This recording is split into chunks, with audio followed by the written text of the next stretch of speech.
in tempo d'una volta, iotturu battuto, si svolge un filo di una rea, accese una tillaria d'oro, mano senza sguardo appeso, accese, giovere sull'amparo, alchimia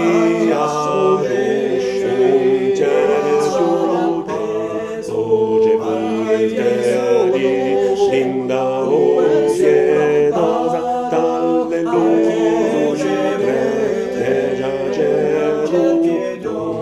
nasce dai voli trecciu di una vita accesa a luce lente e umana che scompiglia ad ognuno.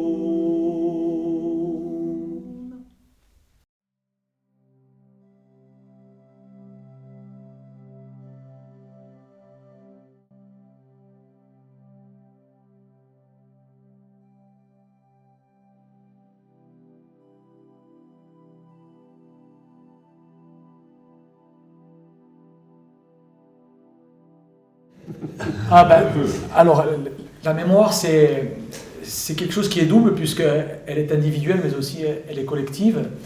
Donc, cette mémoire, elle vient, elle grossit au fur et à mesure, et un petit peu comme une boule de neige, et quand elle arrive bien, à nous, aux nouvelles générations, elle s'est enrichie. Elle s'est un petit peu diluée parce qu'on a oublié des choses, mais la mémoire, elle peut garder, elle garde l'essentiel pour que le lien entre la mémoire d'avant et la mémoire d'aujourd'hui, que ce lien soit toujours bien tendu et bien présent pour qu'on puisse toujours aller de l'avant.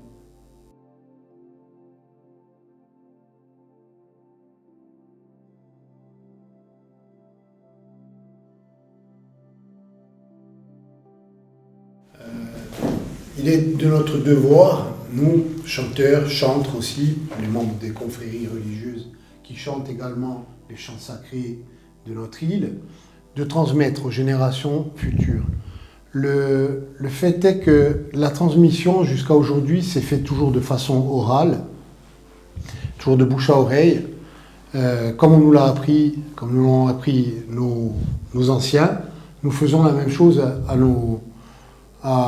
nos enfants et à nos petits-enfants. Et c'est une grosse responsabilité parce que nous avons le devoir de le transmettre et d'essayer de le transmettre de la façon la plus réelle possible, avec du moins le fond qui va avec. Il ne s'agit pas seulement de transmettre un chant, il faut transmettre pourquoi on le chante, comment on le chante, à quel moment on le chante.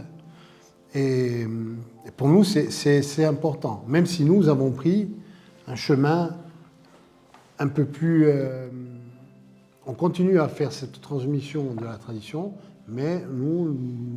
Plus créatif et contemporain. Exactement. Nous avons pris un chemin plus contemporain. Mani, Sancte, Spiritus,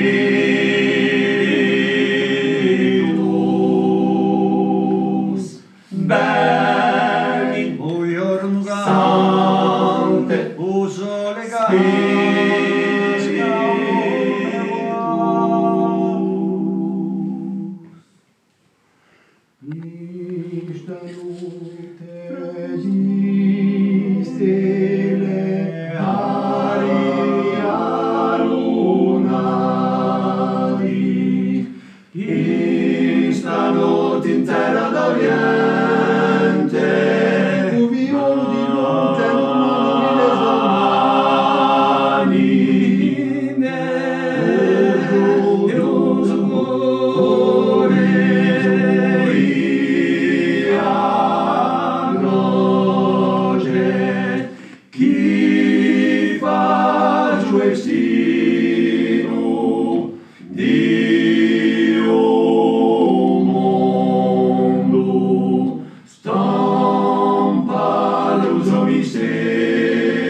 Celitus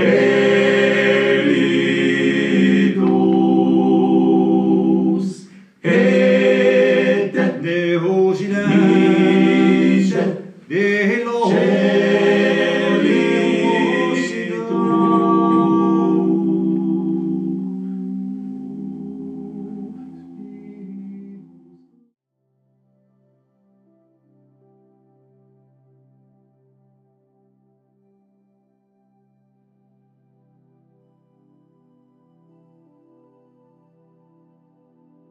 Alors là, il peut y avoir une barrière effectivement par rapport à la langue.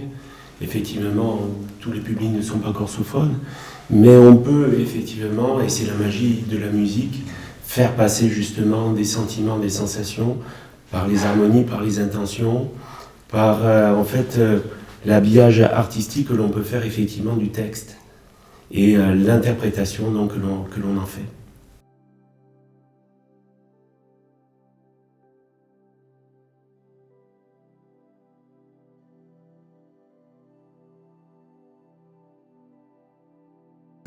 Alors, il faut savoir que dans tout ce que nous faisons, il n'y a pas de projet esthétique. Ce n'est pas une ambition esthétique.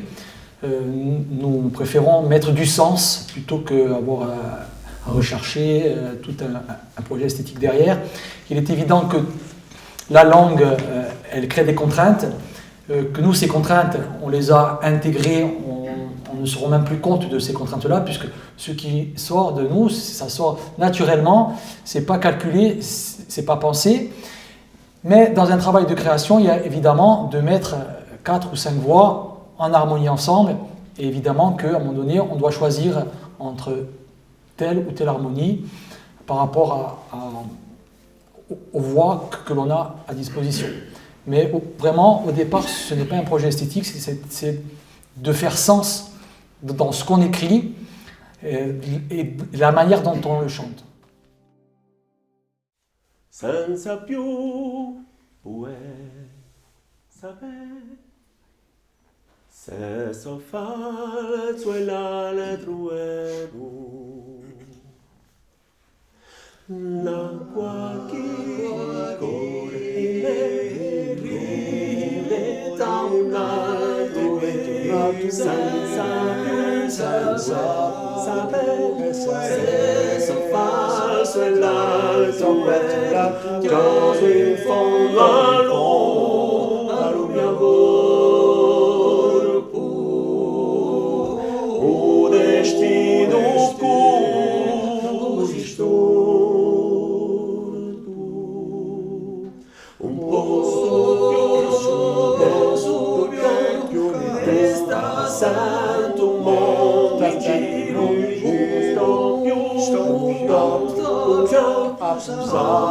burro starito ignorato alle mia notte sapremo molletto di morte sicura lasciate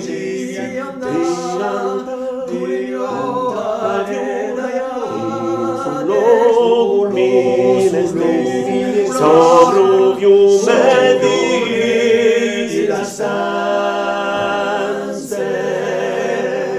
arrivare il mio speranze.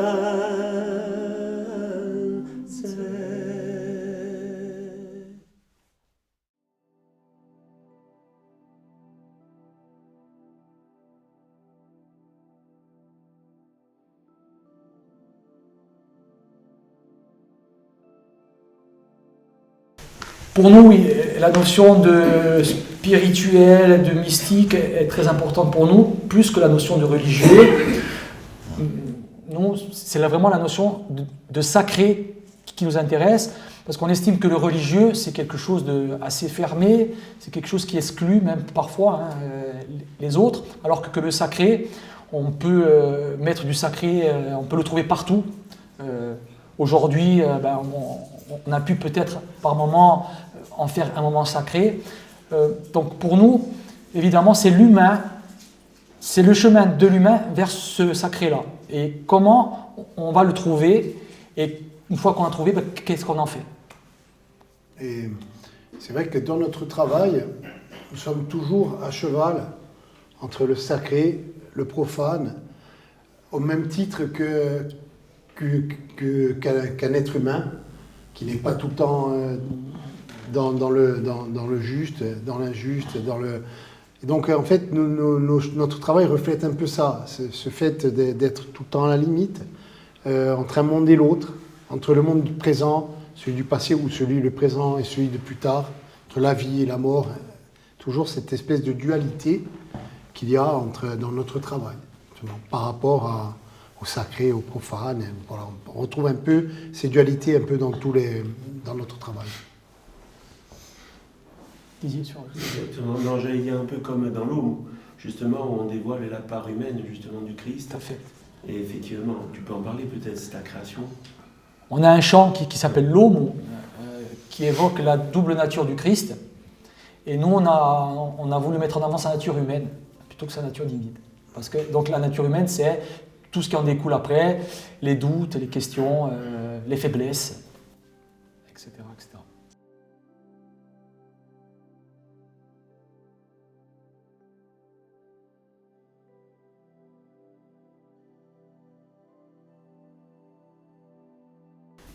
Tempus Fugit, c'est notre fil rouge, c'est notre lien avec cette obsession du temps qui passe, avec cet écoulement des heures qui est inexorable, qui est inéluctable. Et finalement, le groupe a vieilli à travers ça, enfin a grandi à travers ça, et on s'approche petit à petit toujours vers le moment d'après. C'est un peu quelque chose qui nous a servi de... Comment dire? Oui, ça a été une barrière. Et puis ça a été une force aussi pour nous, de cette contrainte-là, de cette fatalité-là, de subir le temps qui passe au quotidien avec nos amis, nos parents, que l'on va vieillir, que l'on va partir, etc. On a pris ça comme une fatalité, mais cette fatalité-là, on en a fait une force créative en fait. Et c'est ça qui nous fait aller de l'avant et qui nous fait créer et qui nous porte, en fait. On aurait pu s'apesantir et être peut-être triste et angoissé. Non, on en a fait une force motrice pour aller de l'avant. Jua, Jagumu, Pedro, Andrea, Jua, Jagumu, Pedro, Andrea, Jua, Jagumu, Pedro, Andrea, Adiana, Quadro, Rubio,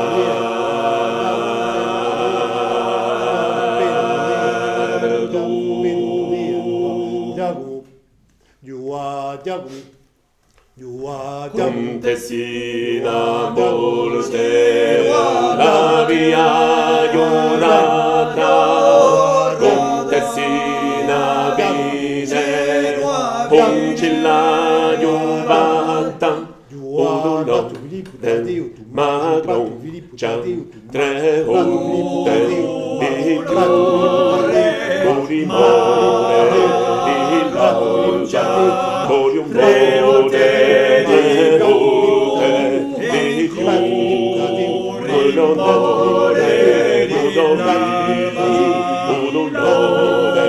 magrugia, tre volte di clature, morimore di laugia, corium volte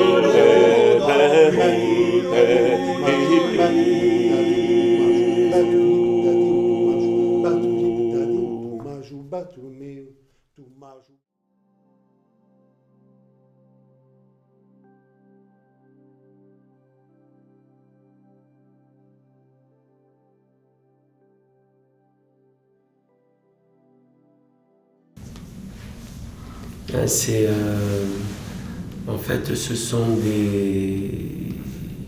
c'est en rapport avec la plénitude, l'impression de plénitude, en fait, de participer à une œuvre commune et justement d'avancer, de créer de l'harmonie et du sens en justement fusionnant nos voix et justement, comme disait Patrick, en allant de l'avant. Justement, donc cette manière justement de chacun de participer à cette œuvre commune et de se rassembler sur une interprétation quelquefois qui est spontanée, justement au niveau des silences, au niveau du son, au niveau de l'amplitude du son, eh bien ça donne une impression vraiment de plénitude et d'harmonie. Oui, parce qu'en plus, on a l'impression d'être quelque chose de double, puisqu'il y a ce côté très organique, donc avec la respiration, avec le souffle, avec les sons, avec le silence. On a l'impression de faire une sorte de cellule, une grosse cellule, où chacun se nourrit de la respiration de l'autre. Il y a un transfert d'énergie entre nous. Quand un est un peu en faiblesse, eh bien, il se sert de l'énergie des autres, et les autres lui donnent son énergie pour qu'il revienne au niveau, pour que cette cellule, pour que cet organisme-là, eh bien, il continue à faire ce qu'il doit faire. Et puis aussi le côté un petit peu plus spirituel, un petit peu plus mystique, où dans nos silences, dans nos souffles, dans nos respirations, on essaie d'aller vers quelque chose d'autre et d'atteindre peut-être des gens qui étaient avec nous et qui ne sont plus là. Et bien, par nos silences, peut-être on essaie peut-être de savoir un petit peu ce qu'ils ont capté de ce qu'on vient de peut-être de chanter ou de dire. Et voilà, c'est une forme de communiquer aussi avec de manière un petit peu plus large. Et il y a même cette sensation, cette impression de résonance avec les lieux, des fois, au niveau de l'énergie, au niveau et des gens. Et quand on arrive à ressentir l'énergie des gens qui nous écoutent, de par la proximité, on ressent l'énergie des gens qui sont autour de nous, on s'en nourrit. Et on perçoit, on arrive à percevoir cet échange qui se fait, même s'il est justement, ça peut être dans le silence, ça peut être à travers, dans la voix, et ouais, c'est assez particulier quand même. Et c'est la beauté de la polyphonie, justement, dans toute aventure humaine. S'il n'y a pas ce ciment humain, s'il n'y a pas cette aventure justement commune, effectivement, ça sonne creux.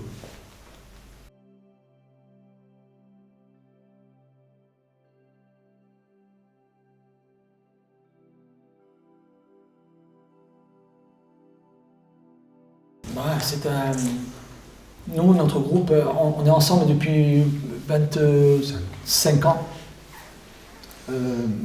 Avec Eric, ensuite est arrivé Gérard, ensuite est arrivé Didier. Donc pour nous, c'est un petit peu ce que je disais en préambule avant le concert. On s'est mis sur un chemin de vie, sur un parcours. Et quand on est sur un chemin, il faut avancer, on ne peut pas s'arrêter, on ne peut pas revenir en arrière, il faut avancer.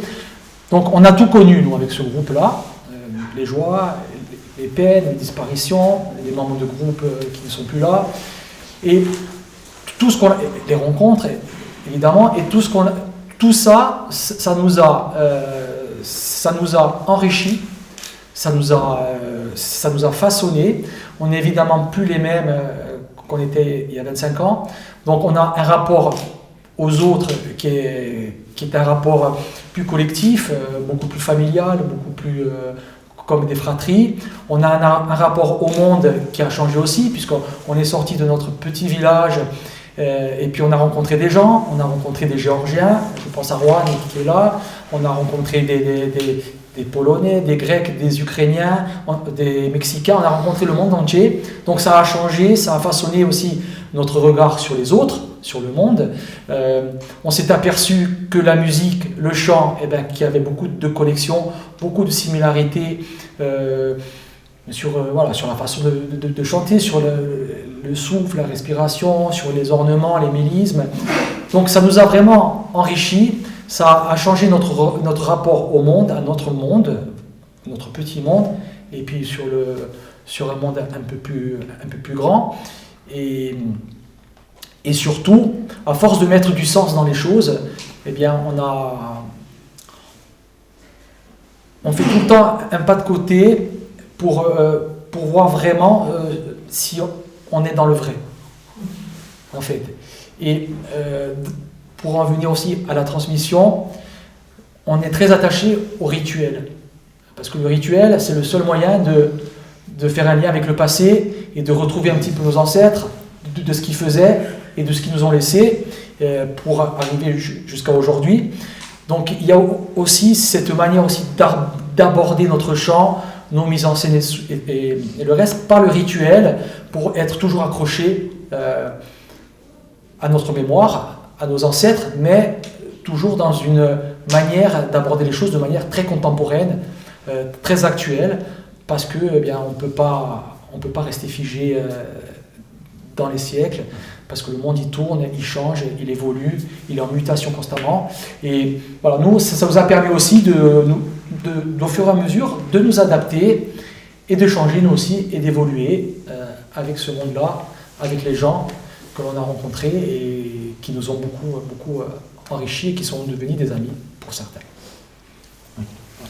Oui, après, pour rebondir sur ce que disait Patrick, ce que ça nous apporte, nous, au niveau organique, nos compositions, c'est qu'en fait, on intègre, on se sert de notre vécu, de ce qui nous arrive au quotidien, de ce qui nous est arrivé dans notre passé, pour nourrir justement ce processus de création. Et les rencontres en font énormément partie, pour rebondir, puisque ça nous a permis d'ouvrir nos esprits sur peut-être d'autres façons de mettre les voix en place, d'autres façons d'interpréter, de se libérer carrément du carcan de notre polyphonie traditionnelle qui est vraiment, qui est très codifiée. Et en ça, voilà, on se nourrit intérieurement de ce qui peut nous arriver de mauvais et de très bien, en fait, hein, et pour avancer. Et donc, pour avancer dans nos créations. Et c'est parfois même, ça peut aller même jusqu'à la genre de thérapie, de mettre ce qu'on a à l'intérieur dans nos œuvres. Et après, ces œuvres se partagent et chacun, tout le temps, on va chercher au fond de lui ce dont l'œuvre a besoin pour avancer. Moi, je voudrais juste rajouter quelque chose par rapport à la transcendance que vous avez évoqué. Sans se concerter, avant notre concert, vous avez demandé une minute de silence, prendre un temps pour respirer. Et c'est ce qu'on fait nous aussi, parce qu'on travaille tous, on est tous dans le tumulte de la vie. Et quand on franchit le seuil de notre concert, on veut que ce soit une sorte de respiration, une sorte de coupure avec le tumulte, le fracas du monde, et d'une manière de se transcender, mais pour ce que disait Didier, pour aller vers une sorte de plénitude et de réfléchir pendant 1 heure au sens de notre vie et au sens des choses. Voilà.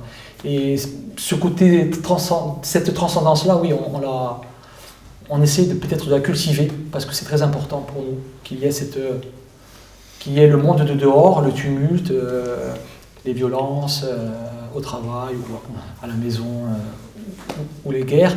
Et puis cette respiration, où on change, où on devient quelqu'un d'autre, on devient soi-même en fait, puisqu'on se pose 1 heure, et pendant 1 heure on va écouter une harmonie, puis l'harmonie elle va nous apporter peut-être à un souvenir, et on va être dans une plénitude et dans une quête de sens. Et forcément le sens qu'on met dans les compositions fait écho justement dans le parcours de chacun.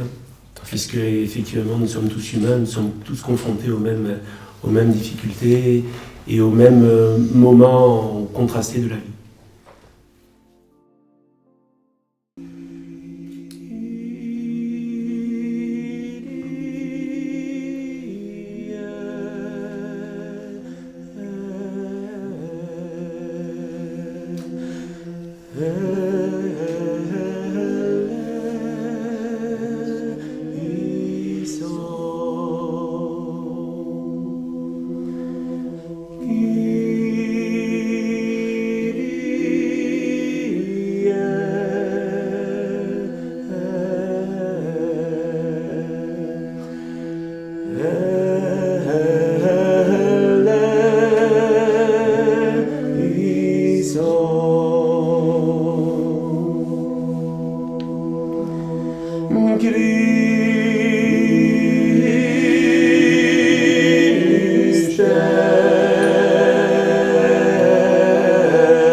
Oui, et puis encore aujourd'hui, on n'a pas, sacré. pas pu faire tout ce qu'on fait d'habitude pendant ce concert-là parce que l'espace était un petit peu étroit. Mais oui, c'est... C'est vrai que normalement, il y a une scénographie qui donne encore plus de sens, effectivement, Oui. et qui vient justement se rajouter donc, à la polyphonie, aux créations. Oui, c'est un cérémonial. Et ben, l'idée aussi du feu, de l'âtre, de se retrouver, c'était aussi ce qui se passait, peut-être même ici en Espagne, mais chez nous, dans les villages, les gens, ils se rencontraient, ils communiquaient beaucoup plus que maintenant. Donc ce côté aussi, quand on déclame et qu'on ne peut pas discuter directement avec les gens, mais quand on les accroche avec le regard, c'est l'histoire de dire, ben voilà, on se parle, on communique, on se dit des choses des fois qui ne font pas plaisir, des fois qui font plaisir, on est d'accord, on n'est pas d'accord, mais c'est vraiment pour que la communauté se retrouve et qu'elle échange, et que cette communauté-là, elle ait un sens. Que ce ne soit pas juste un alibi ou une excuse ou juste pour passer un moment.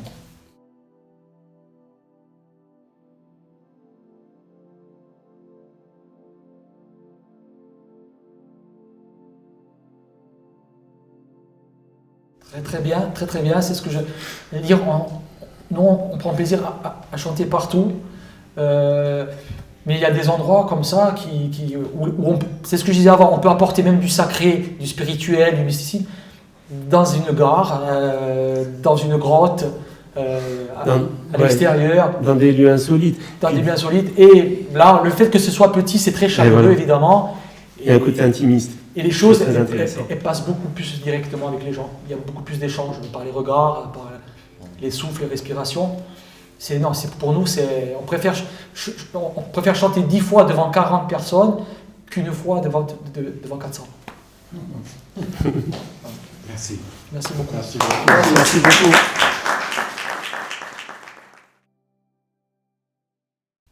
In tempo d'una volta Biotturu battuto sbucina un filo Il tempo di una volta io trovo a tu. Sfuggino fino di una lea a tessere una tirata d'oro. Santesa, sguardo appeso. Attiasso, cresce verso lampare, alchimia un pietudioso.